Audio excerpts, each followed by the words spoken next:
Well, ultimately, look, this is in the courts, but also look at some of the photos that were being sensationally shown over the weekend. There was a box that was shown with all these documents spewed out. And as people looked at those documents, it turned out it wasn't anything classified. It was newspaper clippings and some personal items presented to try to give the impression that there's all these classified documents just laying around on the floor. And yet you contrast that with Joe Biden's garage, where there were classified documents going back to when he was a United States senator, not even a president. You know, and which act governs a president? Is it the Presidential Records Act? Now they seem to be using the Espionage Act just specifically after Trump. Again, is justice being carried out fairly is the question when you see some of those pictures and go, wait a minute, these are clippings and they're trying to present it as classified documents.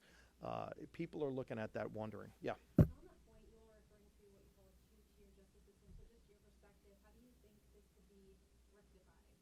Do you think this is the answer is to drop Trump's case? Is it to hold Hillary Clinton and Biden accountable? What do you think should happen to make it? Well, I think if you saw the Justice Department and other agencies carrying out the law equally when you see some of these charges, again, audio recordings, this was from years ago with Burisma, you know, and when they say paid Biden, the first question that's going to be asked, which Biden? Multiple Bidens. Jamie Comer's committee has shown we're getting millions of dollars from shell corporations.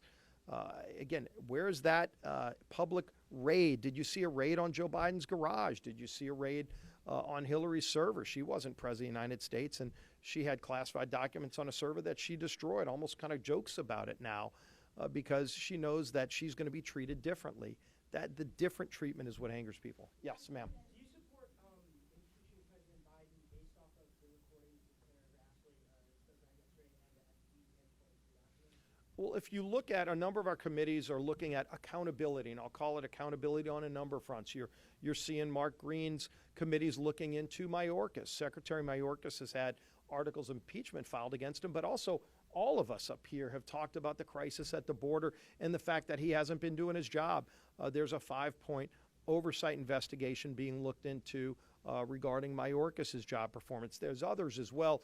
And what I've always said is, as majority leader, you know, we want the committees to go do their work. We, as a Republican conference, wanted to get back to regular order where under Speaker Pelosi, bills were written in the Speaker's office. Committees weren't even writing their own bills, and they'd be dumped on the floor, and they'd say, you know, you got to pass a bill to find out what's in it. We've gotten beyond that. We have a 72-hour rule to read a bill. But more than that, before a bill even comes to the floor, the committees are doing the work. Right now, you've got a number of committees that are getting the facts out, and ultimately with any investigation and accountability that would go with it. And, you know, the ultimate accountability would be impeachment for anybody, but you start it with getting out the facts, and that's what the committees are doing right now, as they should be.